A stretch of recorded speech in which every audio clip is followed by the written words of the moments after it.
Continue. काय मागणी आहे आज तुम्ही पत्रकार परिषदेत मागणी काय आहे? गेल्या काही दिवसांपासून आपल्या शहरामध्ये लोकांची घरे आणि दुकाने, मंदिरं, मशिदी, विहार, धार्मिक स्थळं आणि जो ऐतिहासिक वारसा आहे शहराचा, हे तोडण्याचं सत्र सुरू आहे आणि एक प्रकारची दहशत निर्माण करण्याचा हा प्रयत्न आहे. अनेक वर्ष या शहरामध्ये बांधकामं झाली, याच्यामध्ये लोकांच्या कष्टाची कमाई गुंतलेली आहे. हातावर पोट असणारे सर्वसामान्य मध्यमवर्गीय कुटुंब यांनी घरं बांधली, दुकाने बांधली. हे सगळं बांधकाम होत असताना महानगरपालिका झोपलेली होती, त्यांनी ते होऊ दिलं आणि आता अचानक कुठला तरी एक खून होतो आणि त्या खुन्याला शिक्षा करायच्या ऐवजी सगळ्या शहरातल्या लोकांना शिक्षा करत निघतात. 50-50 बुलडोजर घेऊन निघतात आणि जेव्हा हायकोर्ट, सन्माननीय हायकोर्ट सांगतंय की नोटीस दिली पाहिजे, पंचनामा केला पाहिजे, तोपर्यंत जवळपास 5-5.5 हजार घरं तुम्ही तोडून टाकता. अशा परिस्थितीमध्ये आम्ही लोकांना आवाहन केलं की ते सुप्रीम कोर्टाचं, हायकोर्टाचं जजमेंट वाचा, कोर्टात जा, न्याय मागा. परंतु लोक न्याय मागण्याच्या ऐवजी स्वतःच त्यांची घरं तोडून घेऊ लागले. ही हतबलता कशामुळे आली? ही दहशतीमुळे आली आणि त्यामुळे भारतीय कम्युनिस्ट पक्षाची बैठक झाली आणि त्या बैठकीमध्ये आम्ही याच्याबद्दलची एक स्पष्टपणे भूमिका आज लोकांसमोर मांडत आहोत. जे काही चालू आहे हे अत्यंत वाईट आहे आणि लोकांवर अन्यायकारक आहे. रस्ता पाहिजे कोणासाठी? परदेशी पर्यटकांसाठी. आणि असा मोठा पाहिजे. गाड्या ह्या वाढतच जाणार आहेत. तुम्ही न्यूयॉर्कचं उदाहरण घ्या, तुम्ही बेंगलोरचं उदाहरण घ्या, तुम्ही मुंबईचं उदाहरण घ्या, तुम्ही पुण्याचं उदाहरण घ्या आणि तुम्ही आपल्या शहराचं देखील उदाहरण घ्या. गाड्या खरेदी करायला आपल्याकडं कोणतंही बंधन नाहीये आणि त्यामुळं तुम्ही जेव्हा गाड्यांवर बंधन आणत नाही तेव्हा तुम्ही रस्ता 30 फुटाचा करा, 30 मीटरचा करा, 60 मीटरचा करा, 2 लेनचा करा, 6 लेनचा करा, 8 लेनचा करा, फ्लायओव्हरच्या वरती फ्लायओव्हर करा, हे कमीच पडणार आहे. आणि त्यामुळं आम्ही जगात अत्यंत अभ्यास करून मांडलेला एक अहवाल आपल्या समोर मांडत आहोत आणि तशा प्रकारचं एक आदर्श शहर, एक आनंदी शहर, ज्या शहरामध्ये कोणाची घरं तोडली जाणार नाहीत, कोणाची दुकानं उद्ध्वस्त केली जाणार नाहीत, अशा प्रकारचा प्रस्ताव आम्ही मांडत आहोत. आणि त्या प्रकारचं निवेदन आम्ही आजच महानगरपालिकेच्या आयुक्तांना आजच लेखी पाठवलेलं आहे. महापालिकेचे आयुक्त आम्हाला भेटत नसतात असा आमचा अनुभव आहे, परंतु यामध्ये आम्ही भेटीसाठी वेळ देखील मागितलेली आहे. यामध्ये आम्ही प्रस्ताव दिलेला आहे महापालिकेच्या आयुक्तांना की तातडीनं त्यांनी हे रस्ता रुंदीकरण थांबवावं. तुम्ही म्हणताल रस्ता रुंदीकरण थांबवायचं म्हणजे मग रस्ते नाही मोठे करायचे का? आमचं म्हणणंच आहे की या शहरामध्ये मोठ्या रस्त्याची गरजच नाही. रस्ते कशासाठी पाहिजे? वाहनं पळवण्यासाठी पाहिजे. तुम्ही सार्वजनिक वाहतूक व्यवस्था कमजोर केली, सिटी बसेस बंद केल्या, सिटी बसेसची संख्या कमी केली आणि त्यामुळे लोकांनी आपापली वाहनं खरेदी केलेली आहेत. सार्वजनिक वाहतूक व्यवस्था ही जर मजबूत असली, एका बसमध्ये जवळपास 60 लोक मावतात. जेव्हा तुम्ही एक बस रस्त्यावर चालवता त्यावेळेस रस्त्यावरची 60 वाहनं कमी होतात. ज्यावेळेस तुम्ही आमच्या जेव्हा रिक्षा रस्त्यावरनं चालतात तेव्हा एका रिक्षामध्ये 3 जण मावतात, तर रस्त्यावरची जवळपास 10,000 रिक्षा आपल्या शहरामध्ये आहेत. 10,000 गुणिले 3 करा, एवढ्या वाहनं कमी होतात. आणि त्यामुळं आम्ही आणि महानगरपालिकेच्या कमिशनरला असा प्रस्ताव दिलेला आहे, अशी मागणी केलेली आहे की हे रस्ता रुंदीकरण तातडीनं थांबवावं. ही पाडापाडी मंदिरं असतील, मशिदी असतील, विहार असतील, आमची स्मशानामध्ये आहेत, त्यानंतर ऐतिहासिक वारसा स्थळं आहेत, ही तोडण्याचं तातडीनं थांबवावं. त्याची अजिबात गरज नाहीये. त्याच्याऐवजी सार्वजनिक वाहतूक व्यवस्था ही मजबूत करावी. तुमच्याकडे जर पैसे नसतील तर आमच्या रिक्षा चालवायला घ्या. शहरामध्ये आमची रिक्षा युनियन आहे, अनेक रिक्षा युनियन आहे, त्यांच्याशी चर्चा करा, रिक्षावाल्यांशी चर्चा करा, त्यांच्याशी करार करा. आणि त्यांच्या रिक्षा चालवायला घ्या, त्यांना रोजची बचत द्या. डिझेल पेट्रोल सीएनजी काय टाकायचं ते टाका. असं करून त्यांचा देखील पैसा वाचेल. आणि तुम्ही लक्षात घ्या, ऑस्ट्रेलियामधलं एक मेलबर्न नावाचं शहर आहे. त्या शहरामध्ये सार्वजनिक वाहतूक व्यवस्था पूर्णपणे मोडत नाही, रस्त्यावर एक गाडी सापडत नाही. हे कशासाठी चालायचंय? आणि हे दुष्टचक्र आहे. आज आम्ही आयुक्तांना हेच सांगितलं या निवेदनाद्वारे की हे दुष्टचक्र आहे. म्हणजे रस्ता मोठा करायचा वाहनांसाठी, परत वाहनं वाढणार आहेत, परत रस्ता मोठा करणार, परत घरं तोडणार, परत वाहनं वाढणार, परत रस्ता मोठा करणार. हे दुष्टचक्र हे कधी थांबणार नाही. न्यूयॉर्कमध्ये 8 लेनचा रस्ता आहे, तिथं ट्रॅफिक जाम होते. आणि आज कुठेतरी पेपरला बातमी आली, सिग्नल लावलं म्हणजे ट्रॅफिक जाम होणार नाही. असं कसं होईल? रस्त्यावर वाहनं ही होणारच आहे. एकेका घरामध्ये 3-3, 4-4 वाहनं आहेत, 2 व्हीलर्स. आणि हे सरकारच्या नाकारतेपणामुळे झालेलं आहे. आणि म्हणून आम्ही त्यांना हेही सांगितलेलं आहे, ही मागणी केलेली की औरंगाबाद शहर हे 52 दरवाजांचं शहर आहे. या औरंगाबाद शहरामध्ये अनेक जुन्या मशिदी आहेत, अनेक जुने मंदिरं आहेत. या ठिकाणी पानचक्की आहे, बीबी का मकबरा आहे, आमचे बुरुज आहेत. आणि हे औरंगाबादची जी जुनी बाजारपेठ आहे ही देखील वारसा बाजारपेठ आहे, म्हणजे ऐतिहासिक बाजारपेठ आहे. ही म्हणून हेरिटेज सिटी म्हणून जाहीर केली पाहिजे. ही नव्या शहरामध्ये तुम्ही नवीन बेकायदेशीर बांधकाम होऊ देऊ नका. नवीन जे शहराचं जे एक्सपान्शन होतंय, विस्तारीकरण होतंय, तुम्ही कशाला बेकायदेशीर वस्ती होऊ देता? बेकायदेशीर वस्ती तुम्हीच होऊ देता आणि नंतर तुम्ही 30-40 वर्षानंतर तुम्हीच बुलडोजर घेऊन निघताल. हे बंद केलं पाहिजे. आपल्या छत्रपती संभाजीनगर औरंगाबाद शहराला हेरिटेज सिटी म्हणून जाहीर केलं पाहिजे. याचा वारसा हा जपला पाहिजे. गुलमंडीवरनं सिटी बस जायची पूर्वी, कारण त्यावेळेस एवढ्या 2 व्हीलर नव्हत्या. अजूनही सकाळी सकाळी आपण जेव्हा फुल मार्केट लागतं तेव्हा सिटी बस निघून जाते, कारण 2 व्हीलर तोपर्यंत आलेले नसतात. त्यामुळं हेरिटेज सिटी जाहीर करा. हे रस्ता रुंदीकरण तातडीनं थांबवा. सार्वजनिक वाहतूक व्यवस्था मजबूत करा. गरज पडली तर आमच्या रिक्षा चालवायला घ्या. या मागणीचा प्रस्ताव आम्ही महापालिका आयुक्तांना दिलेला आहे. सरकारने त्यांचा दृष्टिकोन बदलावा. आणि असं जर झालं तर जगामध्ये औरंगाबाद शहराचं नाव जाईल. याच्यानं प्रदूषण थांबेल, कारण प्रत्येक हॉर्न हॉर्न वाजत निघतो. त्याचं नॉईज पोल्युशन जे आहे, आवाजाचं प्रदूषण खूप मोठ्या प्रमाणात आहे. त्याकरता त्या रस्ते तयार करण्यासाठी सिमेंट लागतं.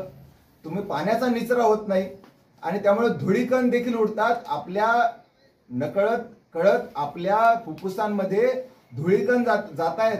औरंगाबादचं प्रदूषण लेवल जे ते वाढलेलं आहे, त्याचा देखील अभ्यास आलेला आहे. आस्तिक कुमार पांडे यांनी ते देखील मांडलेलं होतं.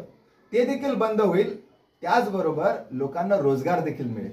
लोकांची घरं तोडली जाणार नाहीत आणि त्यामुळं पेट्रोल वाचेल, लोकांची आमदनी वाचेल, प्रदूषण वाचेल, प्रदूषण होणार नाही, असं सगळं काही. आणि त्याचबरोबर औरंगाबादची जी संस्कृती आहे, ही गंगा जमनी तहजीब असलेली औरंगाबादची छत्रपती संभाजीनगरची संस्कृती आहे. ती संस्कृती वाचेल आणि लोक जे आहेत ते आनंदाने राहतील. एक आनंदी, सुदृढ आणि एक फार आदर्श शहर जे पर्यावरण पूरक असेल, प्रदूषणापासून मुक्त असेल आणि रोजगाराभिमुख असेल, अशा प्रकारचं शहर आपल्या या आयुक्तांनी जर निर्माण केलं तर लोक आयुष्यभर, हे शहर तुमचे उपकार आयुष्यभर विसरणार नाही आयुक्त साहेब, असं आम्ही त्यांना निवेदन दिलेलं आहे.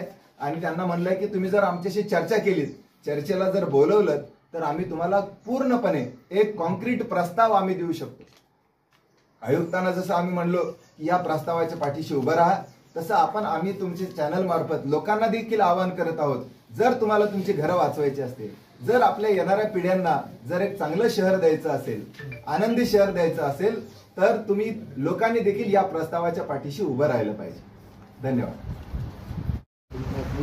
विकासाला विरोध आहे काय? कारण की याच वाहतुकीमुळे मोठ्या प्रमाणात ज्या इंडस्ट्रीची कंपनी आहेत त्यांनी नकार दिलेला आहे. कारण की एवढी मोठी ट्रॅफिक या ठिकाणी होते, दळणवळणासाठी करण्यासाठी. त्याच्यामुळं इथल्या मोठ्या कंपन्या गेल्या आणि कंपन्या गेल्यामुळं त्या ठिकाणी रोजगार सुद्धा गेलात ना. मग फार चांगला प्रश्न विचारला तुम्ही. आमचा विकासाला विरोध आहे का?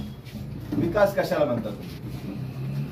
लोकांची घरं तोडण्याला विकास म्हणतात, लोकांना उद्ध्वस्त करण्यामध्ये लोकांचा विकास म्हणतात. वाहनांची संख्या वाढवण्याला जबाबदार कोण? पब्लिक ट्रान्सपोर्ट ज्यावेळेस वीक केली जाते किंवा त्याचं कमजोर केली जाते, पब्लिक ट्रान्सपोर्ट यांनी बसेस बंद केल्या, त्या काळामध्ये लोकांनी वाहनं खरेदी केलेली आहे. आणि हे दुष्टचक्र थांबणार नाहीये. आम्ही या माध्यमातून विकासाचं एक मॉडेल मांडतोय. आमचा विकासाला विरोध नाहीये. त्यांचं मॉडेल हे विकासाचं नाही, विनाशाचं मॉडेल आहे. हे जे काही रस्ते मोठे करा, लोकांची घरं तोडून अजून वाहनं खरेदी करायला लावा, अजून प्रदूषण करा, हे जे काही आहे ते विकासाचं नव्हे, हे विनाशाचं मॉडेल आहे. आम्ही देतोय ते विकासाचं मॉडेल आहे. नाही म्हणजे आता म्हणजे असं समजा की सगळं म्हणजे न्यायालयांचे आदेश दिलेले आहे, म्हणजे ही सरकारी यंत्रणा आहे, सरकारी यंत्रणाकडे सगळी उपाययोजना नाही तुमच्याकडे आहे असं म्हणायचं तुम्हाला? न्यायालयानं असं कुठंही म्हटलेलं नाही की लोकांना वाहनं खरेदी करू द्या. न्यायालयानं असं कुठेही म्हटलं नाही की सिटी बस किंवा सार्वजनिक वाहतूक व्यवस्था कमजोर करा. न्यायालय त्याच्यावर नाहीये. न्यायालयानं सांगितलं ते परवानगी घेऊन घेतलेली घरं, इलिगल घरं, ह्याच्यावर न्यायालय आहे. आम्ही न्यायालयाचा निकाल वाचलेला आहे. लोक न्यायालयाचा निकालच वाचत नाहीये. मुळामध्ये आम्ही न्यायालयात देखील जाणार आहोत. गरज पडली तर आम्ही न्यायालयासमोर देखील मांडणार आहोत की हे दुष्टचक्र सुरू आहे. यांनी या रस्ते रुंदीकरणाचा आणि वाहनांच्या संख्येचा काही संबंध आहे की नाहीये?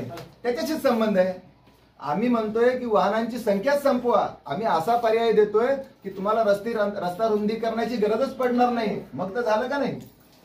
रस्ता रुंदीकरणाची गरजच पडणार नाही असा जेव्हा पर्याय तुमच्या समोर येतोय, जो की सार्वजनिक वाहतूक व्यवस्था मजबूत करण्याचा आहे, त्यावेळेस न्यायालयाला काय अडचण राहील? न्यायालय उलट आनंदी होईल की जेव्हा आपलं प्रदूषण कमी होतंय, लोकांचा रोजगार वाढते, तेव्हा न्यायालयाला देखील आनंद होईल. परंतु न्यायालयानं असं कुठेही म्हटलेलं नाही की तुम्ही सिटी बस कमी करा, तुम्ही रिक्षा चालवायला घेऊ नका, तुम्ही लोकांना जे ते अमर्याद गाड्या खरेदी करू द्या. पण आता सध्याची लोकसंख्या जी आहे आणि अजून येणाऱ्या 30 वर्षात किंवा 50 वर्षामध्ये तर असं अतिक्रमण जर काढलं नाही, येणाऱ्या 50 वर्षामध्ये चित्र काय असेल त्यावेळीच्या संख्येपर्यंत जर विचार केला तर? मुळात अतिक्रमणाची व्याख्या तुम्ही काय करता? हे सरसकट सगळ्यांना अतिक्रमण म्हणतायत. मी जमीन विकत घेतलेली आहे, मी परवानगी घेतलेली आहे, माझं पण अतिक्रमण. आणि माझी जमीन मी विकत घेतलेली नाही, दुसऱ्याच्या जमिनीवर केला असेल तर माझं अतिक्रमण. परंतु मुळातच मी या शहराचा नागरिक आहे. मी काय आतंकवादी नाही आहे. या शहरामधले जेवढे राहणारे लोक आहेत ते काय आतंकवादी नाही आहेत. ते भारताचे नागरिक आहेत.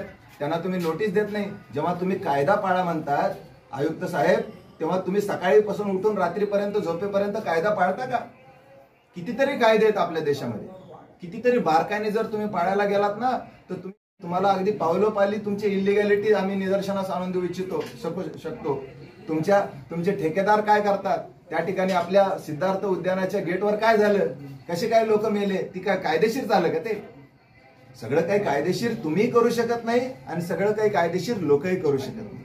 परंतु तुम्ही केलेलं कायदेशीर असं तुमची बेकायदेशीरपणा तुम्हाला कायदेशीर करून देण्यासाठी तुम्ही स्वतः वेळ घेता आणि लोकांनी बेकायदेशीरपणा केला म्हणून लगे बुलडोझरने तोडायला निघतात. तर असा भेदभाव काही बरोबर नाही.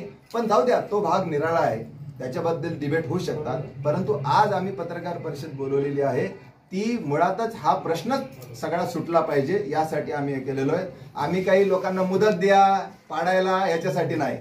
लोक जे बुलडोझर घेऊन येतात त्यांना बुके घेऊन जातात आणि बुके घेऊन जाऊन काय म्हणतात, आम्हाला मुदत द्या. बिलकुल नाही.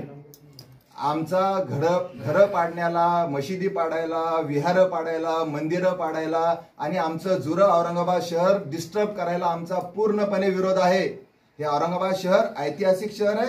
याला हेरिटेज सिटी म्हणून जाहीर केलं पाहिजे आणि सार्वजनिक वाहतूक व्यवस्था मजबूत केली पाहिजे. सर, कई ऐसे हेरिटेज मस्जिद मंदिर है जो आज डीपी प्लान के रास्ते में आ रहे हैं और एक तरफ आयुक्त साहब का बोलना है कि मैं चर्चा करूंगा और अभी तक उन्होंने किसी से चर्चा नहीं की. इसलिए आज हम लोग ये राइटिंग में प्रस्ताव दिया है, हमने निवेदन दिया है कि ये जो पुराना शहर है जिसमें हमारा बीबी का मकबरा है, पंचक्की है, कई नहरें हैं, मंदिर है, मस्जिदें हैं, पुरानी मस्जिदें हैं, मंदिर है और ये हमारी पुरानी मार्केट, ये बाजार पेठ हमारी, ये भी हमारी धरोहर है, ऐतिहासिक धरोहर है. और इसीलिए हम लोगों ने ये प्रस्ताव दिया. ऐसा प्रस्ताव आज तक किसी ने उनको नहीं दिया है और इसीलिए उनको इस प्रस्ताव पे बात करना पड़ेगा. उनको चाहे तो रिजेक्ट करके बताए, वो रिजेक्ट करके बताए, लेकिन हम लोग जो है हम वाद उपस्थित करना नहीं चाहते, हम लोग बहुत अच्छे से चर्चा करना चाहते हैं और इस शहर की खुशहाली के लिए, लोगों की खुशहाली के लिए हम लोग बातचीत करना चाहते हैं और जिससे आयुक्त का भी नाम होगा, कमिश्नर साहब का भी दुनिया में नाम होगा, ये हम बात करना चाहते हैं। सर कहीं ना कहीं ऐसा लग रहा है कि मनपा आयुक्त लोगों की बात सुनने को तैयार नहीं है।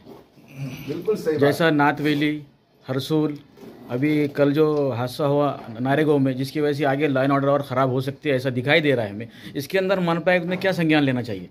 हमारे संविधान में डॉक्टर बाबा साहब अम्बेडकर ने लिखा है, इस देश में सबसे बड़ा कोई होगा तो इस देश का नागरिक है। इसलिए संविधान के पहले ही लाइन में उन्होंने लिखा है, we the people of India, हम भारत के लोग, ये सर्वोच्च है, ये लिखा है। और इसीलिए कल एक मोर्चा निकलने वाला है। अच्छा, आगे की भूमिका क्या रहेगी? हम लोग उस मोर्चा में भी शामिल होने वाले हैं। आगे की भूमिका क्या है आपकी? हमारी आगे की भूमिका ये है कि हम लोगों ने ये निवेदन आयुक्त को दिया है और उनसे टाइम मांगा है, उनसे चर्चा करेंगे, बातचीत करेंगे और हम लोगों में भी जाएंगे, लोगों में भी ये प्रस्ताव रखेंगे, लोग क्या कहते हैं। अगर इस प्रस्ताव को साथ देते हैं तो शहर भी बचेगा और लोगों के घर भी बचेंगे, मंदिरें बचेंगी, मस्जिदें बचेंगी और पुराना शहर बचेगा। और इसीलिए हम लोगों में भी जाने वाले हैं। सध्या शहरात जे आहे तर आपल्या शहराची ओळख प्रशासन वारंवार ऐतिहासिक शहर म्हणून करून देते जिकडे तिकडे. मात्र आता हर्सुलकडे आणि इतर काही भागात ज्या ऐतिहासिक मशिदी आहेत किंवा दुसरे ऐतिहासिक मॉन्युमेंट्स आहेत ते तोडले जाऊ शकतात. त्याबद्दल जे हेरिटेज प्रेमी आहेत किंवा मनपाची जी हेरिटेज कमिटी आहे त्याबद्दल तुम्ही काय सांगणार? नाही, त्यासाठी मागणीच कोणी केली नाही आतापर्यंत. काय मागणी करणार? म्हणून ह्या निवेदनाद्वारे आम्ही मागणीच केलेली आहे, आता ऑफिशियल मागणी केलेली आहे. ही ऑफिशियल मागणी आहे. जी हेरिटेज कमिटी आहे त्या कमिटीनं जुन्या औरंगाबाद शहराला हेरिटेज सिटी म्हणून जाहीर करावं. हेरिटेज सिटी म्हणून जाहीर केल्यानंतर त्याच्यात कुठलाही बदल करता येत नाही. जाहीर तर ऑलरेडी केलेलंच आहे ना की नाही केलं. तसं केलं असतं ऍडव्हर्टाइजमेंट मध्ये जिकडे तिकडे ऐतिहासिक शहर, नाही. ऐतिहासिक तुम्ही शहर G20 बद्दल बोलता. G20च्या वेळेस त्यांना आम्ही काही केलं या शहरामध्ये हे दाखवायला काहीच नव्हतं त्यांच्याकडे. म्हणजे G20ची जेव्हा मीटिंग, आंतरराष्ट्रीय बैठक या शहरामध्ये होणार त्यावेळेस ह्या शहराचं वैभव काय, या शहरामध्ये आम्ही काय केलं हे त्यांना दाखवायला नव्हतं. म्हणून मग जे उरले सुरले आपल्या 52 दरवाजापैकी जे काही दरवाजे होते, जे काही आपलं बीबी का मकबरा, पानचक्की आणि जे काही जुने आपलं काही आहे त्यालाच त्यांनी जरा सुशोभित करून लाईट लावली आणि त्याला दाखवायचा प्रयत्न केला. पण कागदावर त्यांनी हेरिटेज सिटी म्हणून जाहीर केलं नाही. पण मी तुमचं आभार मानतो की तुम्ही माझ्या लक्षात आणून दिलं. G20च्या निमित्ताने त्यांनी जगासमोर सांगितलंय की ही जी काही औरंगाबादचं जे जुनं आमचा औरंगाबाद शहर आहे तो आमचा ऐतिहासिक वारसा आहे, त्यांनी जगाला सांगून दिलंय. आणि तुम्ही जगाला एक सांगणार आणि इथं तोडत बसणार, ते काही बरोबर नाही. मोर्चा तुमच्या वतीने नाही, तो मोर्चा काही नागरिकांनी हे केलेला आहे, कॉल केला. आम्ही त्याचं